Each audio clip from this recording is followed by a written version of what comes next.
दोस्तों, भारत को साधुओं और ऋषि मुनियों का देश कहा जाता है। देश में राम कथा, भागवत या सुंदरकांड पाठ करने वाले बाबा आम लोगों को मोह माया से दूर रहने की सलाह देते हैं।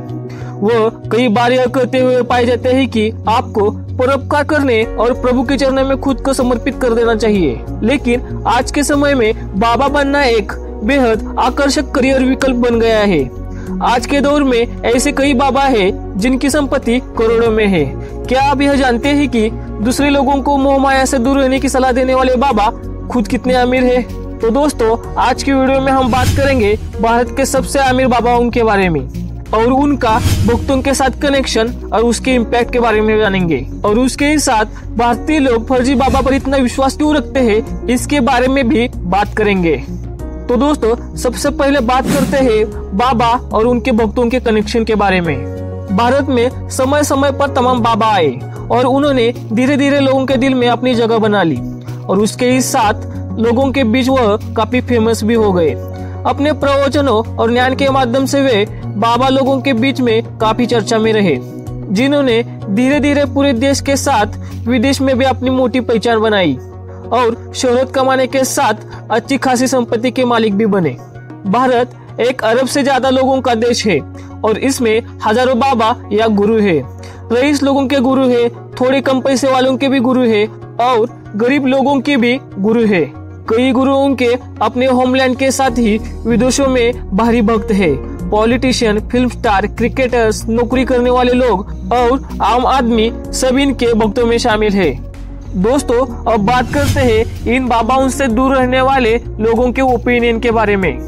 भारत आज भले ही दुनिया के साथ कदम से कदम मिलाकर चलने के लिए तैयार हो, पर आस्था के मामले में हमसे बड़ा अंधविश्वासी देश शायद ही कोई मिले। हाँ, ऐसा भी नहीं कि हर बाबा या साधु गलत है और न मैं बोलता हूँ कि सभी बाबा चमत्कार की बात करते हैं। कई बाबा अपने सुंदर विचार और ज्ञान के साथ अपने धर्म को बढ़ा रहे हैं, लोगों को सही राह दिखाने की कोशिश करते हैं। तो कोई बाबा योग के माध्यम से लोगों के स्वास्थ्य पर काम करते हैं, पर जो ज्यादा फेमस हुए हैं उनमें से अधिकतर पर उंगलियां उठी है और आरोप भी साबित हुए हैं।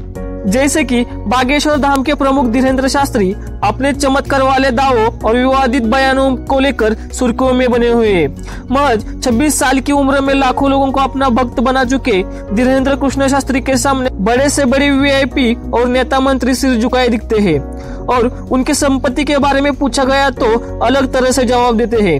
वो बोलते हैं कि हमारे पास करोड़ों सनातनियों का प्यार, लाखों करोड़ों लोगों की दुआएं, हजारों संतों का आशीर्वाद है, इतनी ही हमारी कमाई है। ऐसे जवाब देकर इस प्रश्न को साइडलाइन करते हैं। दोस्तों, अब बात करते हैं भारत के सबसे अमीर बाबाओं के बारे में, जिनकी संपत्ति के बारे में जानकर आपके होश उड़ सकते हैं। इस लिस्ट में सबसे पहला नाम आता है महर्षि महेश योगी। एक समय था जब महर्षि महेश योगी सिर्फ इंडिया में ही नहीं बल्कि दुनिया भर में मशहूर थे। आपको बता दें कि एक जमाने में मशहूर ब्रांड ग्रुप बीटल के सदस्य इनके शिष्य हुआ करते थे। गौरतलब है कि महर्षि महेश योगी भारत के सबसे अमीर बाबा रहे और उनकी कुल संपत्ति करीब 60,000 करोड़ रुपए थी। लिस्ट में अगला नाम आता है बाबा रामदेव। योग गुरु बाबा रामदेव आज के समय में किसी के परिचय के मोहताज नहीं है और उनका काम भी बहुत बड़ा है। उनके पास इनकम के कई साधन मौजूद है। इनमें Divya pharmacy, Patanjali Ayurveda limited, Patanjali food एवं हर्बल पार्क लिमिटेड और पतंजलि कॉलेज उनकी इनकम के बड़े सोर्स में शामिल है। आपको बता दें कि बाबा रामदेव की कुल संपत्ति करीब 43,000 करोड़ रुपए है। अगला नाम है सत्य साई बाबा। वही भारत के अमीर बाबाओं की बात करें तो इस लिस्ट में सत्य साई बाबा का नाम आता ही है। गौरतलब है कि इनके शिष्य में सचिन तेंदुलकर सहित कई बड़ी हस्तियां शामिल है। जब बाबा जी की मृत्यु हुई तो इनके कमरे में से 98 किलो सोना, 11.56 करोड़ की कैश और 307 किलो चांदी बरामद की गई। एक आकलन के मुताबिक सत्य साई बाबा की प्रॉपर्टी 40,000 करोड़ के आसपास रही। लिस्ट का अगला नाम है श्री श्री रविशंकर। श्री श्री रविशंकर के चर्चे सिर्फ भारत देश में ही नहीं बल्कि विदेशों तक चर्चा में रहे हैं। आपको बता दें कि 151 देशों में इनके आर्ट ऑफ लिविंग के शाखाएं हैं। इसके अलावा श्री श्री रविशंकर की फार्मेसी और हेल्थ सेंटर भी मौजूद है, जिसकी उनकी अच्छी खासी कमाई भी होती है। उनकी कुल प्रॉपर्टी करीब 16,000 करोड़ रुपए है। अगला नाम है आसाराम बापू। आसाराम बापू के नाम से ही हम सब वाकिफ है। बता दें कि आसाराम बापू का नाम देश के अमीर बाबाओं में शामिल है।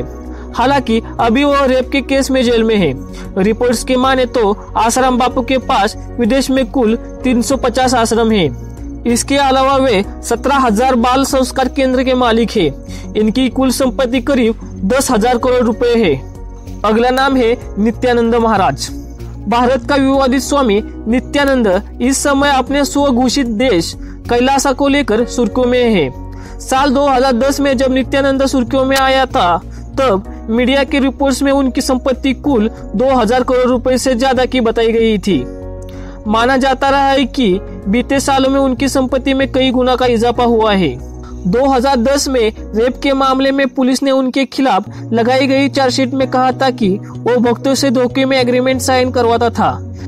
दोस्तों, ये लिस्ट हुई उन बाबाओं की जो हजारों करोड़ की संपत्ति के मालिक थे। इसके ही साथ आज भारत में बहुत से ऐसे बाबा है जो चर्चा में रहे और उनके पास कई करोड़ों की संपत्ति निकली, जैसे कि निर्मल बाबा। निर्मल बाबा ने समाधान के रूप में गोलगप्पे और समोसे खाने की हिदायत देकर 238 करोड़ की संपत्ति बटोर ली है। और इसके ही साथ अगला नाम आता है गुरमीत राम रहीम।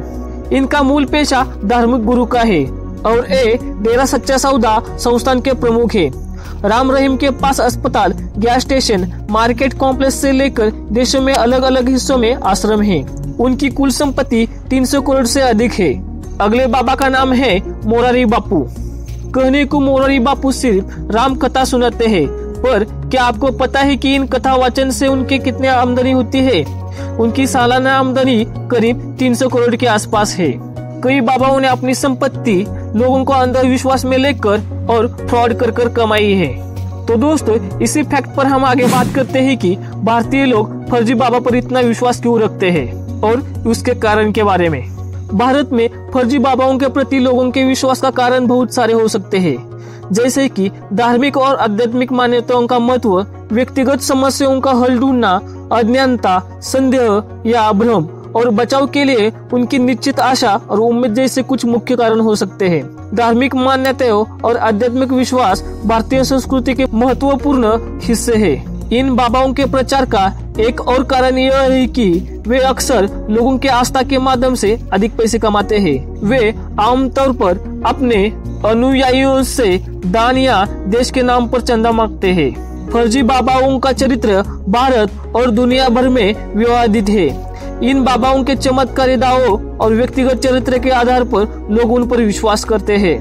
तो दोस्तों, आज की वीडियो कैसी लगी कमेंट बॉक्स में कमेंट करके जरूर बताइएगा। तो अलविदा दोस्तों, फिर मिलेंगे। Good bye.